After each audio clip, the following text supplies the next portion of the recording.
Welcome to the Totally Honest Cooking Show. I'm Mark, and today we're doing one of my favorite simple fall side dishes, yams. This recipe comes from Andrew Ray over at Binging with Babish, and for it we're going to need 3 peeled sweet potatoes, and you're going to want more like this one than like this one. Why did I buy this? Once everybody's peeled, you're just going to slice them into 1/2-inch rounds. That's about like this.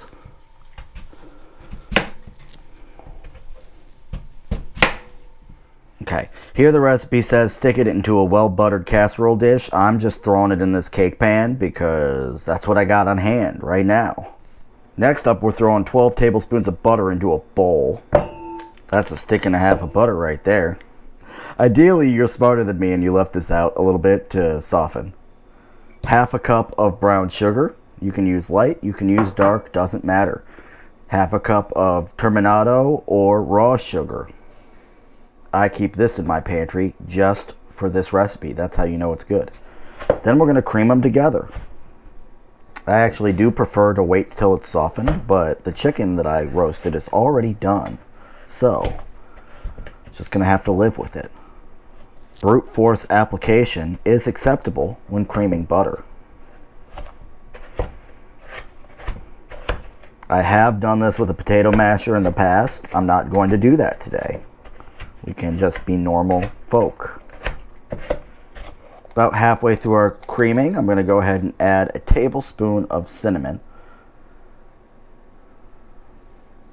and a couple teaspoons of freshly grated nutmeg.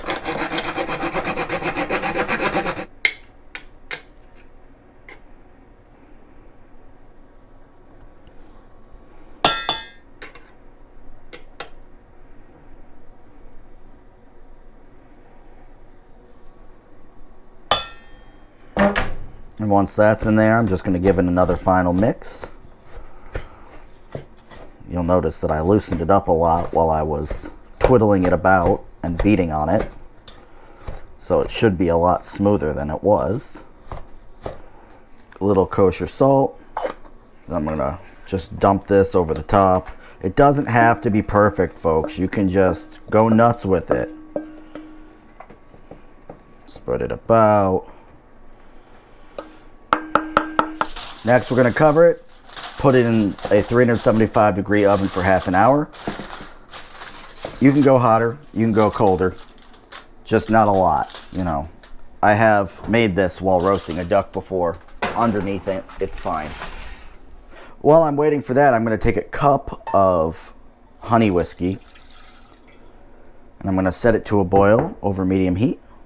Then I'm going to take a cup of dried cranberries and pour them back in the measuring cup. Now, I prefer to use the honey whiskey because it's a little bit sweeter. You can go with a standard whiskey. I would go with something that you drank. I wouldn't go with, you know, super cheap. This isn't super cheap. It's smooth enough, but, you know, 4 Roses, something like that would be fine. And once our whiskey is boiling, I'm just going to pour it right over the cranberries.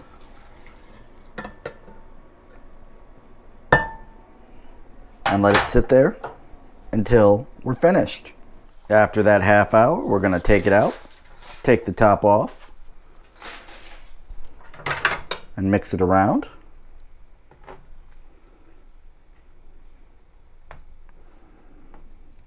You don't got to flip everybody, but I do like to give everybody a move around. Try to avoid destroying anybody like I just did. And anybody who's in a position to be overly dry, move someplace wet. And then we're just going to stick this back in there for 15 minutes. Once it comes out, we're basically ready to serve, but it's time to bump it up a little bit. First, we're going to strain the whiskey out of our cranberries. Save the whiskey, it's tasty. Then we're going to spoon our cranberries over the top. Sometimes I keep these separate and I decorate each bowl individually. Today I'm not. Then I've got toasted walnuts. Then I'm going to scrunch up and layer on. Just a couple handfuls.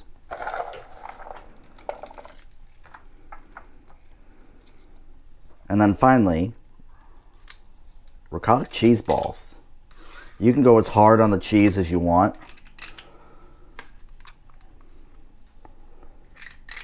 I love this, and that's why I eventually turned it into my baked apple recipe. But if I am at a Thanksgiving party or a Christmas party and there's no dessert that I can eat, I will make this and bring it with me. Everyone likes it, and as a bonus, I get a dessert. Okay, these are the yams from Binging with Babish's Thanksgiving episode. Like, subscribe, ding the little bell, maybe leave me a comment down below. And I'll see you next Wednesday. Bye.